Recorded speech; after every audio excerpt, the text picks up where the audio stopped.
Hérité de ce sabre, peut-être un cadeau d'anniversaire de la part un maître qui aurait reconnu les efforts du jeune Mihawk. On sait que Mihawk était très travailleur dès son plus jeune âge. Est-ce que l'épée aurait été forgée pour lui par un forgeron? Peut-être un forgeron qui aurait été abattu par des marines. Commençons d'abord les origines du chasseur de marines justement. Là, je vous cache pas, ça travaille pour le passé de Mihawk, mais Oda, encore une fois, un personnage très patient. Donc pour les corsaires comme Doflamingo, Law et maintenant Kuma qui ont de super flashbacks, je ne doute pas qu'il réserve aussi quelque chose de gros pour Dracul Mihawk, premier corsaire introduit dans l'histoire. On a du nouveau pour toi. Oda nous revient avec SBS Peace. Et tu as vu le titre de la vidéo, Roger comme premier épéiste. Bon d'accord, ce n'était pas exactement comme ça que les choses ont été dites, je l'admets. Mais Oda a décidé de personnifier, après la requête d'un lecteur, de quoi aurait ressemblé l'épée de Roger si on pouvait reconnaître sa forme humaine.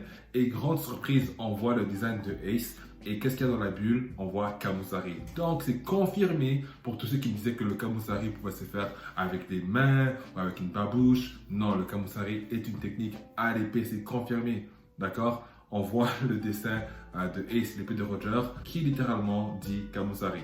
Ok, trépas divin.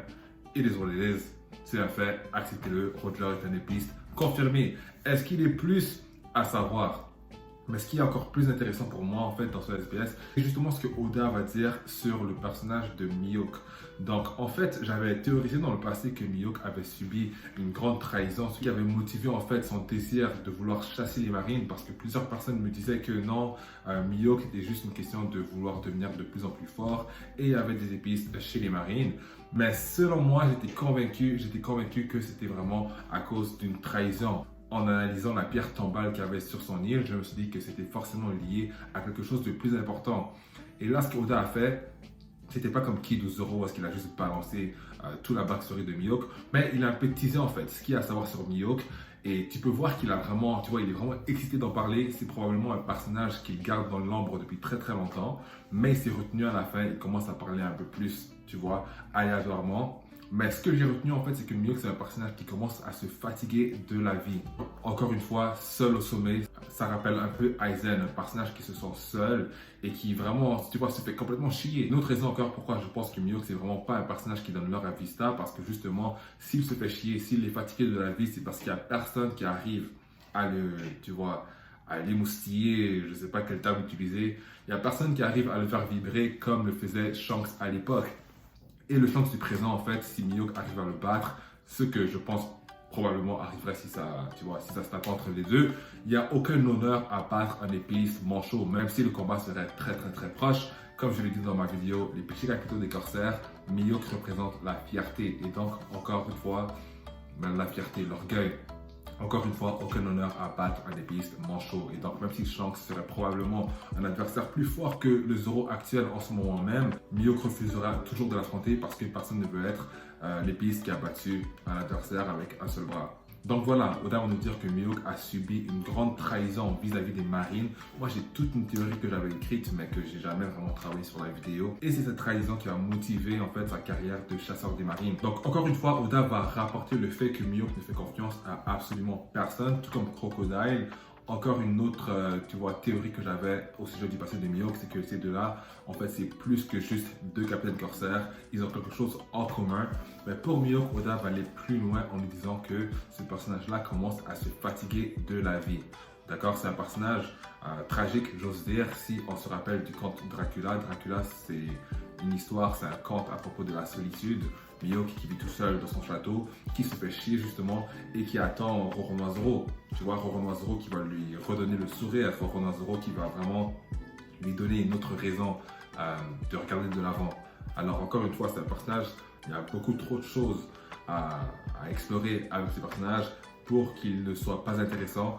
Et comme on l'a vu avec Kuma, on l'a vu avec Doflamingo, on l'a vu avec Trafalgar Law, les capitaines corsaires, ce n'est pas des personnages que Oda écrit à la va-vite. Ils ont tous été super bien travaillés. Et pour Mihawk, qui a été le premier d'entre eux à nous être introduit, moi je suis certain qu'il y a quelque chose là. D'accord? Alors franchement, ce SBS m'a encore plus hypé pour le futur de l'œuvre. Les gars qui pensent que Oda a oublié Mihawk ou que Oda s'en fout de Mihawk, écoutez, réveillez-vous, je pense que ce SBS en est la preuve que Oda en ce moment est en train de mijoter, ok, il mijote très très bien pour le meilleur épice au monde. Et maintenant, on nous dit que Mihawk se cache dans l'ombre de Buggy. D'accord? Là, plusieurs personnes vont commencer à rigoler et dire ah regardez, Mihawk se cache dans l'ombre de Buggy. Mais justement se cache dans le sens parce qu'il veut paraître inaperçu. Donc, encore une fois, c'est possible, évidemment, qu'à Marineford, c'est un peu dans cette logique, dans cette optique, qu'il n'est pas là à one-shot des Vistas ou à one-shot tout ce qui bouge pour attirer l'attention vers lui. Parce que je suis certain que oui, sa force, elle rivalise avec les Yonko, d'accord? Les vrais le savent, pas quelqu'un qui aime voler, tu vois, voler la scène, être au milieu des projecteurs. Oui, il va s'habiller de manière excentrique, mais c'est un personnage un peu plus low-key. C'est un personnage qui ne veut pas trop se jeter devant la scène, comme je dit justement. Alors, tout s'explique. En fait, il veut se cacher aujourd'hui dans l'ombre de Buggy, c'est volontaire. Mais pour moi, Mihawk, c'est vraiment, tu vois, c'est ce gars-là a la force d'un empereur. C'est juste logique avec la progression de Zoro qui vient de battre King YC1, qui va bientôt battre Shiryu peut-être. Ça n'aurait juste pas de sens si tous les adversaires, en fait, restant à Zoro jusqu'à la fin de l'œuvre, c'était tous des YC1. Et bien, les gens qui pensent que Zoro doit arriver au niveau Yonko comme Rayleigh, pour arriver au niveau Yonko, pour valider ce niveau, bah finalement, il va falloir que tu battes quelqu'un de niveau Yonko. Bref, je m'égare. La partie qui m'a le plus intéressé, c'est justement dire que Mihawk est fatigué de la vie. Ça, c'est quand même assez lourd, mais en même temps, ça rend le personnage encore plus intéressant. Sa psychologie, tout ce qui va avec. Présent en fait chez ce personnage qui semble à l'aise avec lui-même, il n'a pas peur d'être tout seul, une qualité que j'ai toujours admirée chez le personnage. Et on dit souvent que le chemin vers le succès, vers l'excellence, c'est souvent un chemin silencieux, un chemin rempli de solitude. Et bien là, pour le coup, peut-être que Oda va nous montrer les effets que ce chemin en fait a eu sur le personnage. Bon voilà, c'était une vidéo assez vite fait, c'était pas prévu, pas du tout. Donc c'est ça. On espère que le chapitre il sort très bientôt. N'oublie pas de t'abonner, faire toutes ces belles choses pour avoir plus de vidéos beaucoup plus vite. Et je te dis à la prochaine, à la plus.